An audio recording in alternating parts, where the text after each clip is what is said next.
The pale light of a winter morning filtered through the tall glass windows of the Montgomery County Courthouse, Maryland. Judge Sarah Mitchell sat straight in her familiar black leather chair, feeling the cold air seeping through her formal black robe. 10 years as a judge, and this was the first time she felt her hands tremble when holding a case file. There was a knock on the door, and the court clerk walked in with a serious expression. "Judge Mitchell, the trial will begin in 5 minutes." Sarah nodded, trying to maintain her usual composure. But in her heart, indescribable emotions were swirling. The defendant's name in today's case, Michael Thompson, is not just an unfamiliar name. 25 years ago, he was her best friend in high school. When entering the courtroom, Sarah could feel the smell of ancient oak wood mixed with the smell of leather from the rows of chairs. The sound of footsteps and whispers of people present in the courtroom echoed in her ears like small waves. But all that sound seemed to subside when the right door opened, and Michael Thompson was escorted into the courtroom. Sarah clasped the file in her hand. Even though she had read all the details of the case, facing Michael directly still made her heart ache. The 43-year-old man in front of her is now just a shadow of the lively, intelligent teenager she once knew. His brown hair has turned gray. His once sparkling blue eyes are now sunken and tired. His orange prison clothes contrasted sharply with his pale skin.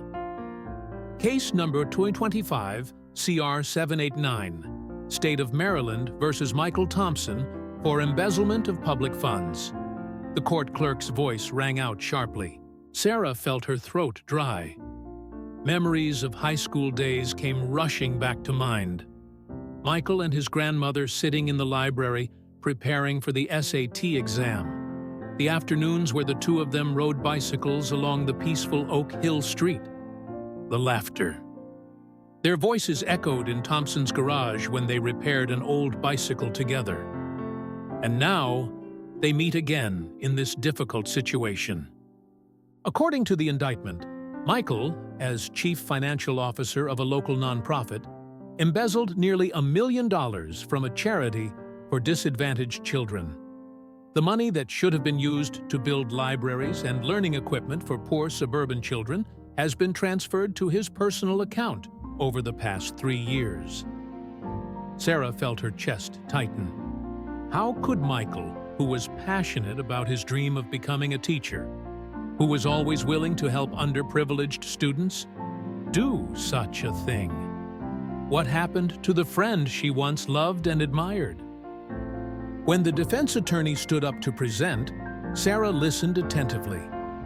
Michael, according to testimony, fell into debt after his wife was diagnosed with terminal cancer. Huge treatment costs, combined with pressure from high-interest loans, pushed him to the brink. At first, he only temporarily borrowed a small amount with the intention of repaying it, but then the amount kept increasing over time until he couldn't turn back. Each statement was like a knife stabbing into Sarah's heart. She could feel the pain and regret in Michael's voice. But at the same time, as a judge, she cannot ignore the fact that he betrayed the community's trust and deprived innocent children of educational opportunities. The courtroom suddenly became stuffy. Sarah could hear the steady whirring of the ceiling fan overhead, the rustling of the secretary's note-taking pen, and even sad sighs from behind, where the families of the affected children were sitting. The gentle scent of the female prosecutor's perfume mixed with the smell of Michael's nervous sweat, creating a thick atmosphere of tension. When the trial took a break, Sarah returned to her office with a heavy heart. She stood by the window, looking out at the snow-covered parking lot below. Small snowflakes are still falling gently, as if nature is trying to erase the traces of the past. But how can we erase the wounds in people's hearts? Sarah knows that her decision will deeply affect many people, not just Michael and his family, but also the children who were deprived of their opportunities, the donors who placed their trust in the charity, and the entire community watching this case. What should she do? Will past friendships influence her judgment? In Sarah's head, memories of Michael, a friend who always stands on the side of justice and righteousness, are in violent conflict with the current image of Michael, a man who broke the law because of difficult circumstances. She could feel the heaviness of the judge's robe on her shoulders, as if it were reminding her of her responsibility to justice. The bell signaling the trial was about to continue rang, pulling Sarah out of her thoughts. She took a deep breath, feeling the cold air fill her lungs. The bitter smell of coffee from the cooled cup of coffee on the table made her more alert. It was time to face one of the most difficult decisions of my career. As the trial continued, Sarah noticed something was wrong with the way Michael reacted to the prosecutor's questions. The empty looks, the long silences before answering, and especially the way he continuously avoided the eyes of a middle-aged man sitting in the back row of the courtroom. The intuition of a judge with 10 years of experience told her that there were many things that had not been brought to light. "Mr. Thompson," Prosecutor Jessica Martinez's voice rang out coldly, "can you explain the $250,000 transfer on March 15th of last year?" Sarah could hear Michael swallow. Sweat glistened on his forehead under the courtroom's fluorescent lights. "That's money to pay for my wife's medical expenses." "Is that so?" Jessica flipped through a file, the sound of paper rustling in the silent space. "But according to the hospital records we have, his wife passed away last January, 2 months before the money was transferred." A sudden murmur spread in the courtroom. Sarah felt her fingers tighten on the edge of the table. There is something not right here. Michael wasn't a liar. At least the Michael she knew wasn't. "Protest!" Defense attorney John Anderson jumped to his feet. "The prosecutor is leading the witness." "Rejected," Sarah spoke up, trying to keep her voice as calm as possible. "Prosecutor Martinez, please continue." Jessica approached the witness stand, the faint scent of rose perfume following each step. "Mr. Thompson, I have here a bank statement showing that the money was transferred to an account in the Cayman Islands. Can you explain this?" Michael was silent. In that moment, Sarah suddenly realized something in his eyes. Not regret or fear, but helplessness. It was as if he was trying to say something that couldn't be said. From the back of the courtroom, the middle-aged man coughed softly. A small gesture, but Sarah didn't miss the way Michael jumped at the sound. "I can't answer this question," Michael finally said, his voice hoarse. The interrogation continued with Jessica's enticing questions and Michael's vague answers. But Sarah was no longer focused on the exchange of words. She was observing the mysterious man at the back of the room. He was wearing an expensive gray suit and sunglasses indoors, unusual during a trial, and appeared to be texting constantly on his phone.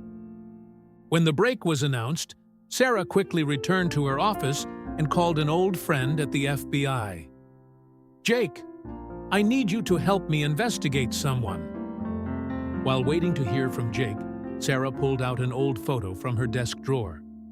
The photo was of her and Michael on their high school graduation day, both smiling brightly next to the old bicycle they had repaired together. On the back of the photo, Michael wrote, "Justice and truth will always win. Right, Sarah?" The phone ringing startled Sarah. Jake has information. The mysterious man is Robert Blackwood, CEO of a large financial company and also a board member of the charity where Michael works. "But that's not the most important thing," Jake continued, his voice becoming serious. "Blackwood is being monitored by the FBI in a large-scale money laundering investigation. And Sarah, It appears your charity was used as a conduit for money laundering. Sarah felt her blood freeze. The pieces of the puzzle begin to fit together.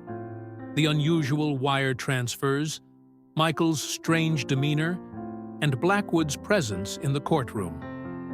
"Jake, I need everything you have on Blackwood," Sarah said quickly, "and I need it before the trial resumes after the lunch break." While waiting for the documents from Jake, Sarah stood by the window, looking down at the snow-covered parking lot below. She could see Michael standing under police surveillance, smoking a cigarette, a habit he had never had in the years she had known him. Cigarette smoke rose in the cold air, disappearing like secrets being gradually exposed. Suddenly, Sarah realized something. Blackwood is not simply a white-collar criminal. He is controlling Michael. Perhaps Michael discovered the money laundering operation and was threatened. Perhaps he chose to bear this sin to protect something or someone. The email from Jake arrived with a thick folder of documents. Sarah quickly flipped through the documents, her heart beating faster with each new piece of information revealed. Blackwood isn't just involved in money laundering. He also has a long history of intimidating and silencing those who might undermine his operations. There was a knock on the door, and Sarah's secretary poked her head in. "Judge, the trial will continue in 5 minutes." Sarah looked at her watch, then looked down at the pile of documents on the table. What should she do? As a judge, she cannot directly intervene in the investigation process. But as a friend, someone who believes in justice, she cannot let Michael bear the sins of others. The bitter smell of coffee from the cold cup of coffee on the table made Sarah more alert. She needed a plan, and she needed it now. The sound of footsteps in the hallway, the whispers of the returning court attendees, all seemed to urge her to make a decision. Sarah stood up and adjusted her judge's robe. In her pocket, she kept a business card, the business card of the head of the FBI's organized crime unit that Jake had just sent her. Perhaps it's time for justice to be served in a different way. When the trial resumed after the lunch break, the atmosphere in the courtroom seemed thick with tension. Sarah could feel her own heartbeat as she entered the courtroom. In her coat pocket, the business card of the head of the FBI organized crime unit felt like it was burning her skin. "Your Honor," Jessica Martinez stood up. "The prosecution requests that a new witness be called." Sarah glanced briefly at Robert Blackwood. He was still sitting there, his expression calm behind his sunglasses, but his fingers tightening around his cell phone betrayed the tension within. "Accepted," Sarah nodded. "Witnesses, please." The courtroom door opened and a young woman entered. Sarah recognized her. Lisa Chen, the charity's chief accountant. Michael suddenly sat up straight. His eyes flashed with worry. Lisa walked up to the witness stand, her long black hair tied neatly at the back of her head. The gentle scent of her perfume mixed with the tense atmosphere of the courtroom. Sarah could feel her hands shaking as she placed them on the Bible. "Miss Chen," Jessica began, "can you tell the court about the expense approval process in your organization?" "Yes," Lisa replied, her voice small but clear. "Any expenditure over $100,000 must be signed by the chief financial officer and at least one board member." "And in the case of the allegedly embezzled funds?" Lisa took a deep breath. Sarah could hear the rustling of fabric as she clenched her hands. All signed by Mr. Thompson and Mr. Blackwood." A murmur spread in the room. Sarah glanced at Blackwood. He was still sitting, but his knuckles were white from clenching so tightly. "Protest!" Michael's lawyer stood up. "This information is not relevant to the charges against my client." Sarah considered for a moment. "Rejected." "Continue, Ms. Martinez." Jessica pulled out a file. Miss Chen, do you recognize these documents? Lisa looked down at the pages, her face pale. Yes, these are the internal reports of suspicious funds that I compiled 6 months ago. And what did you do with these reports? I gave them to Mr. Thompson, and then… Lisa hesitated, glancing quickly at Blackwood. Sarah could feel the air in the room thicken. The sound of the ceiling fan rotating steadily overhead seemed to be counting the passing seconds. What happens after that, Miss Chen? Sarah asked, her voice gentle but firm. Lisa swallowed. Then Mr. Thompson told me to forget those numbers, that if I continued investigating… She stopped, tears starting to roll down her cheeks. Miss Chen, Sarah spoke up, the court guarantees your safety. Please tell the truth. He said, if I continue to investigate, my sister at the rehabilitation center won't be safe. Lisa burst into tears. But it wasn't Mr. Thompson who threatened me. It was… Suddenly, the fire alarm sounded shrilly. Everyone in the courtroom began to panic. Sarah quickly banged the gavel. The court is on recess. Everyone please evacuate according to instructions. In the chaos, Sarah saw Blackwood quickly stand up and walk towards the back door. But before he could go far, 2 men in black suits blocked his way. Robert Blackwood, one of them pulled out his FBI badge. You're under arrest on charges of money laundering and witness intimidation. Sarah looked at the scene before her eyes, her heart beating loudly in her chest. She knew Jake had received her message and acted promptly. But her work is not finished. Turning to Michael, who was standing motionless in the middle of the courtroom, Sarah motioned for him and his lawyer to follow her into the office.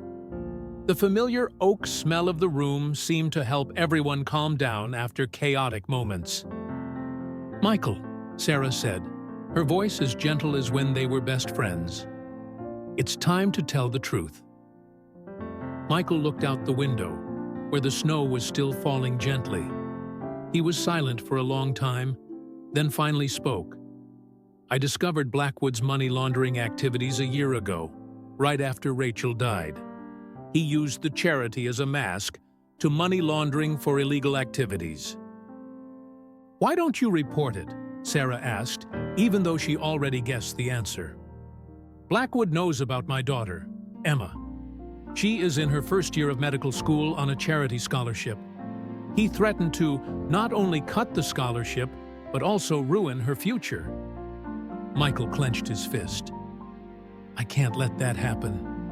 Emma is all I have left after Rachel is gone. Sarah felt a lump in her throat. This is the Michael she knows, the one willing to sacrifice himself to protect others. And those funds? I try to save evidence.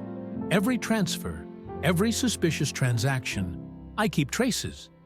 I think one day I will find a way to bring them to light without risking dangerous for Emma.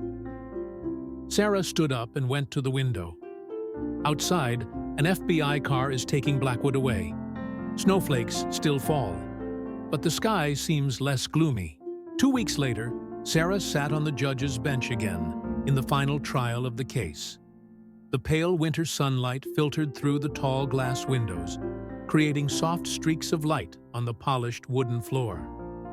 The atmosphere in the courtroom was no longer as tense as before, but heavy with anticipation. Over the past 2 weeks, things have changed rapidly. Blackwood's case was taken over by the FBI, and the new discoveries shocked the community. There is not only money laundering, but also a complex criminal network involving many other charities. Michael and Lisa became important witnesses, providing key evidence to help break this crime ring.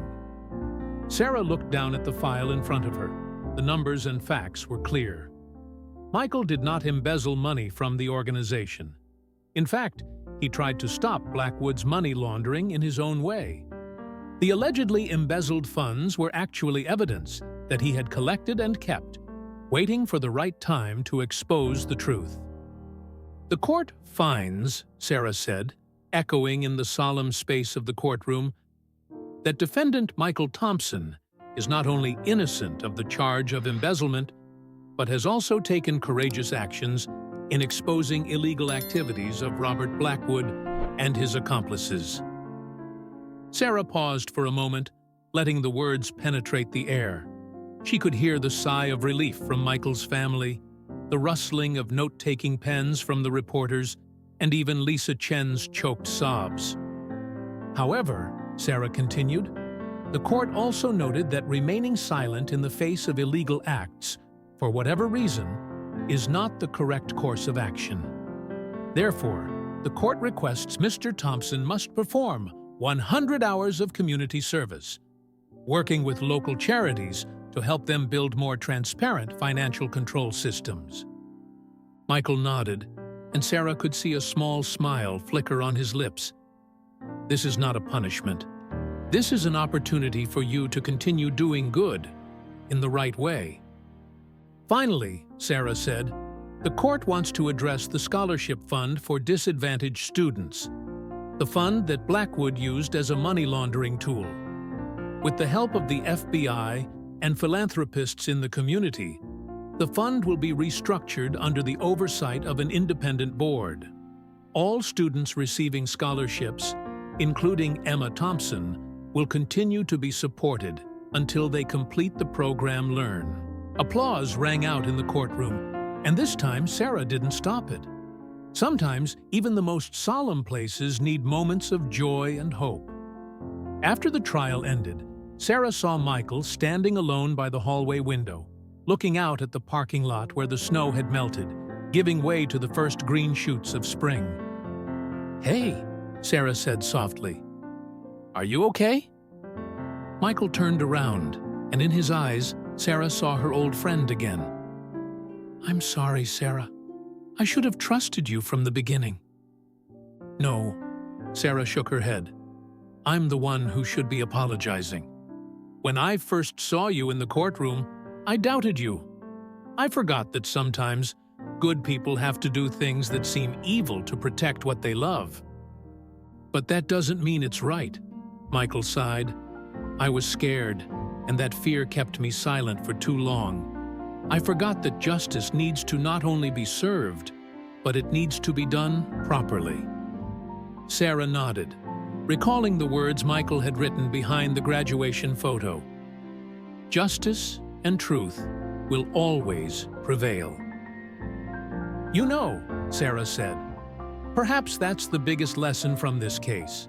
Justice isn't always black and white. Sometimes it requires us to look beyond the surface. We must understand that everyone has their own story." Michael smiled, for the first time in many tense weeks. "And sometimes it takes people like you, people brave enough to seek the truth, but also wise enough to understand that justice must go hand in hand with compassion." They stood there, in the fading afternoon sunlight, listening to the birds singing from the budding tree branches outside the window. In the air, which still smelled of the ancient oak of the courthouse and the light scent of coffee from Sarah's study, there was a sense of endings and new beginnings. "Hey," Michael suddenly said, "do you remember that old bike we used to fix?" Sarah laughed. "How could I forget? We spent all summer trying to fix it. Emma is coming home this weekend. There's an old bike in my garage. Maybe she'll like to learn how to fix it."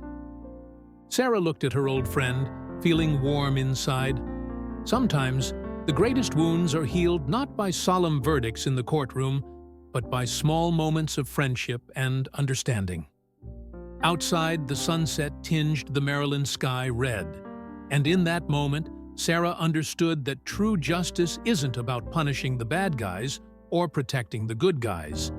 It's about creating a world where everyone has the opportunity to do the right thing. And when they fall, there are hands ready to help them get back up.